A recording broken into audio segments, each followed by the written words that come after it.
ഓസ്കാറിൻ്റെ യശസ് ഇന്ത്യക്ക് നൽകിയ മലയാളി റസൂൽ പൂക്കുട്ടി നമുക്കൊപ്പമുണ്ട്. ഇപ്പോൾ ഏറ്റവും വലിയ ചർച്ച കേരളത്തിൽ നടക്കുന്നത് സിനിമയിലെ വയലൻസിനെ കുറിച്ചാണ്. സിനിമയിലെ വയലൻസ് ഏതെങ്കിലും രീതിയിൽ യുവതലമുറയെ അക്രമാസക്തരാക്കുന്നുണ്ടോ? First of all, I don't think film can change a society. Okay? Drug can influence youngsters. Alcohol can influence youngsters. I don't know if reading has ever influenced youngsters, you know. So is cinema.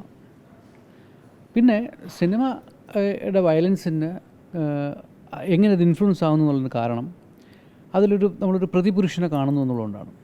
If you look at Rajinikanth, he always stood for, his image is always stood for righteousness.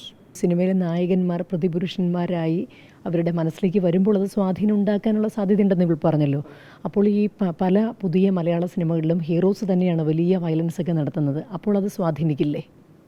അല്ല, തീർച്ചയായിട്ടും ഉണ്ട്. കാര്യം ഇപ്പം നമ്മൾ അമിതാഭ് ബച്ചൻ ഒരു particular dialogue കൊടുത്തിട്ട് പറയാൻ പറഞ്ഞാൽ കക്ഷി അത് നോക്കും, അത് എൻ്റെ ഇമേജിന് ശരിയാകുന്ന കാര്യമാണോ എന്ന് നോക്കും. അത് അങ്ങനെ അല്ലെങ്കിൽ കക്ഷി അത് ചേഞ്ച് ചെയ്യാൻ പറയും. ആ ഒരു റെസ്പോൺസിബിലിറ്റി എല്ലാ ആർട്ടിസ്റ്റുകൾക്കും ഉണ്ട്. അത് ഇന്നൊരു മമ്മൂട്ടിയോ ഒരു മോഹൻലാലോ അവർ സിനിമയിൽ അഭിനയിക്കുന്ന നടന്മാർ മാത്രമല്ല, നമുക്ക്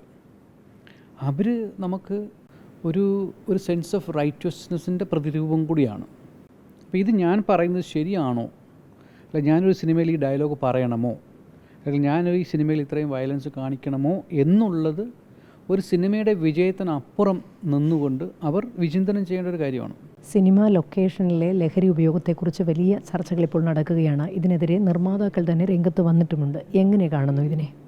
ഞാൻ ചോദിക്കട്ടെ, നമ്മുടെ ഒരു കോളേജിലേക്ക് പോലീസിന് വരാൻ പറ്റുമോ? ഇന്ത്യയിലെ ഒരു കോളേജിനകത്ത് പോലീസ് കയറണമെങ്കിൽ പ്രിൻസിപ്പലിൻ്റെ അനുവാദം വേണം. അവിടെ എന്തെങ്കിലും മോശമായ കാര്യങ്ങൾ നടക്കുന്നു, പ്രിൻസിപ്പൽ റിപ്പോർട്ട് ചെയ്യണം.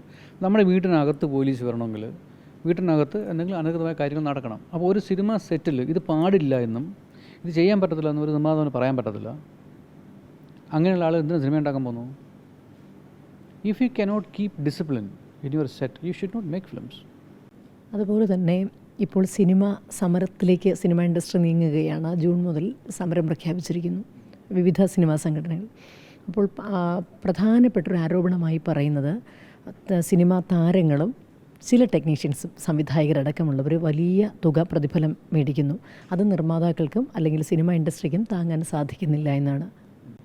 അല്ല, അത് ഒരർത്ഥത്തിൽ കറക്റ്റാണ്. കാരണം അതൊരു പെർട്ടിക്കുലർ സിനിമ മേക്കിങ്ങിലേക്ക് പോകും. നമ്മുടെ സിനിമയിൽ നിർമ്മാതാക്കൾ തന്നെ പുറത്തു വന്നിട്ട് നമ്മളുടെ ചെയ്യുന്ന സിനിമയ്ക്ക് ഇങ്ങനെ ഒരു പ്രശ്നമുണ്ട് എന്ന് മനസ്സിലാക്കുകയും അത് കോഴ്സ് കറക്ഷൻ വേണം എന്ന് പറയുന്നതും അത് കേൾക്കാനും അത് കറക്ഷൻ ചെയ്യാനും സന്നദ്ധരായ ആർട്ടിസ്റ്റുകളും ഇവിടെ ഉള്ളത് എന്നെ സംബന്ധിച്ചോളം മലയാള സിനിമ ഒരു വലിയ അഭിമാനം, അതായത് ഇന്ത്യൻ സിനിമയ്ക്ക് മാതൃകയായിട്ട് നിൽക്കുന്നു ഞാൻ പറയാം.